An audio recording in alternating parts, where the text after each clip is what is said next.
যারা সুন্নিয়তকে ভালোবাসে, মানবতাকে ভালোবাসে, যাদের হৃদয়ে লেগেছে যেই নির্মম হত্যাকাণ্ড, যাদের হৃদয়ে কম্পন সৃষ্টি করেছে, তারা সবাই দলে দলে প্রতিবাদে মাঠে ময়দানে নেমে এসেছে। মাইজ ভান্ডার দরবার, আমির ভান্ডার দরবার ও ষোলশহর জামিয়া মাদ্রাসার বিরুদ্ধে মিথ্যাচার এবং সুন্নি আলেম ও সেনা ফ্রন্ট কর্মীদের উপর হামলা ও পুলিশের অন্যায় গ্রেফতারকৃতদের মুক্তির দাবিতে সুন্নি আন্দোলন ও ইনসানিয়াত বিপ্লবের মানববন্ধন অনুষ্ঠিত হয়েছে। বুধবার বিকেলে চট্টগ্রাম প্রেস ক্লাবের সামনে এই মানববন্ধন অনুষ্ঠিত হয়।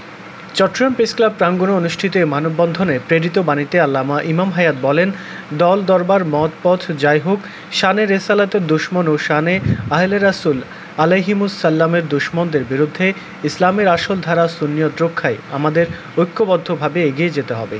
আল্লামা ইমাম হায়াত বলেন, ইসলামের শান্তিময়, প্রেমময়, মানবিক, গণতান্ত্রিক আসল ধারা সুন্নিয়তের ধারকগণ সঠিক পথে ঐক্যবদ্ধ হলে সত্য ও মানবতার বিজয় কেউ ঠেকাতে পারবে না এবং কোনো অপশক্তি দিন, দেশ, গণতন্ত্র, জীবনের স্বাধীনতার রুদ্ধ ও ধ্বংস করতে পারবে না। মানববন্ধনে সভাপতিত্ব করেন বিশ্ব সুন্নি আন্দোলন ও বিশ্ব ইনসানিয়াত বিপ্লবের কেন্দ্রীয় নেতা আল্লামা রেজাউল কাউসার। এত বড় মিথ্যা কথা বলতে পারা এর পূর্বে মনে হয় আমরা দেখি নাই।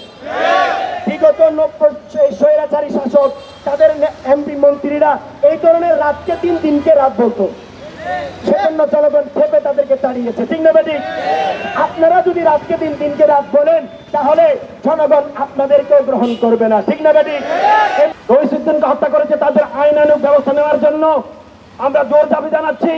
আমরা আমাদের ইসলামের আসল শিক্ষা আমরা বলছি, এই রাষ্ট্র সকলের জন্য, এই রাষ্ট্র কোনো গোত্রের নয়, এই রাষ্ট্র কোনো একক দলের নয়, এই রাষ্ট্র কোনো একক গোষ্ঠীর নয়, এই রাষ্ট্র কোনো একক ধর্মের নয়। আমাদের শিরে উপর শিরে স্পন্দন থাকলে এদেশের ইমেরিন জনতা কোনদিন মানে নেবে না। তারা সতর্ক হওয়ার দরকার।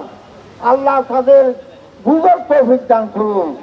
আমরা চাই তারা এই সমস্ত ইমান ইসলাম বিধ্বংসী হঠাৎ থেকে ফিরে আসুক।